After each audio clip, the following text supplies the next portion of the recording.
نحمدہ و نصلی علی رسول الکریم اما بعد فاعوذ باللہ من الشیطان الرجیم بسم اللہ الرحمن الرحیم اہدنا الصراط المستقیم صدق اللہ العظیم۔ سامعین و ناظرین السلام علیکم ورحمۃ اللہ وبرکاتہ۔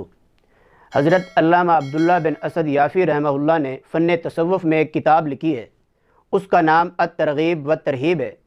اس میں انہوں نے ایک جوان کا واقعہ نقل فرمایا ہے کہ ایک جوان سے ہمیشہ مشک و عنبر کی خوشبو مہکتی تھی۔ اس کے کسی تعلق والے نے اس سے پوچھا کیا وجہ ہے کہ آپ ہمیشہ عمدہ ترین خوشبو میں معطر رہتے ہو، کتنا پیسہ بلا وجہ اس پر خرچ کرتے ہو؟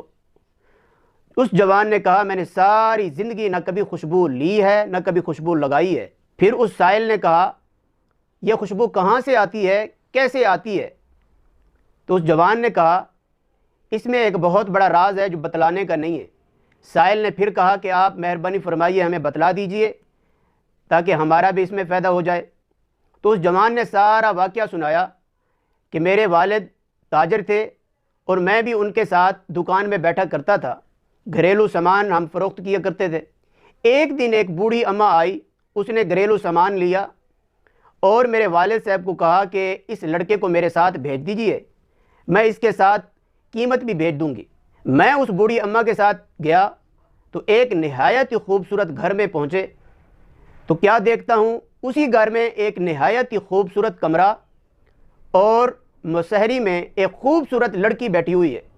تو اس لڑکی نے جیسے میری طرف نظر گھمائی تو وہ لڑکی میری طرف فوراً متوجہ ہوئی، میں بھی ایک حسین ہوں۔ تو اس لڑکی نے مجھے برائی کی دعوت دی، میں نے اس کی خواہش پوری کرنے سے انکار کر دیا۔ تو اس لڑکی نے مجھے پکڑ کر اپنی طرف کھینچا۔ فوراً اللہ تعالیٰ نے میرے دل میں بات ڈالی۔ میں نے اس لڑکی کو کہا مجھے قضائے حاجت کرنے کے لیے بیت الخلاء کی ضرورت ہے۔ اس نے اپنی باندیوں اپنے خادموں سے کہا کہ فوراً ان کے لیے بیت الخلاء صاف کرو۔ تو جب میں بیت الخلاء میں گیا، میں نے اپنی ہی اجابت کر کے غلاظت کو اپنے کپڑوں پر مل لیا، اپنے جسم پر مل لیا۔ اسی حالت میں پھر میں باہر آیا۔ جب اس لڑکی نے پھر دوبارہ مجھے دیکھا اس حالت میں تو کہا اسے فوراً باہر نکالو، یہ مجنون ہے۔ میرے پاس ایک درہم تھا جس سے میں نے ایک صابن لیا، صابن لے کر سیدھا میں نہر کی طرف گیا، غسل کیا، اسی صابن سے اپنے کپڑے دھوئے۔ تو جب میں واپس آیا گھر، اسی رات خواب میں ایک فرشتہ آیا، مجھے آ کر کہا کہ اللہ تعالیٰ کی طرف سے تمہیں جنت کی بشارت ملی ہے، تم نے جو اس برائی سے بچنے کی تدبیر اختیار کی ہے وہ آج اس کے بدلے میں تمہیں یہ خوشبو دی جا رہی ہے۔ تو اسی وقت وہ خوشبو میرے جسم پر لگائی گئی۔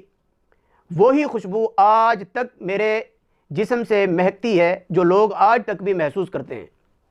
تو آئیے اس جوان کے اس واقعے کو مد نظر رکھتے ہوئے آج ہم جوان اپنی جوانیوں، اپنے جسم و جان پر غور و فکر کریں۔ آج ہماری یہ جوانی، آج ہمارا یہ جسم و جان، ہمارے ہاتھ پاؤں، ہماری دو آنکھیں، ہمارے دو کان، ہماری یہ زبان کن کاموں میں استعمال ہو رہی ہے۔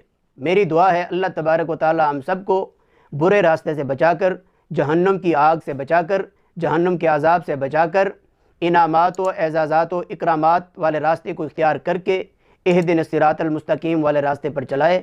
اللہ تبارک و تعالی ہمیں اس پر عمل کرنے کی توفیق عطا فرمائے۔ والسلام۔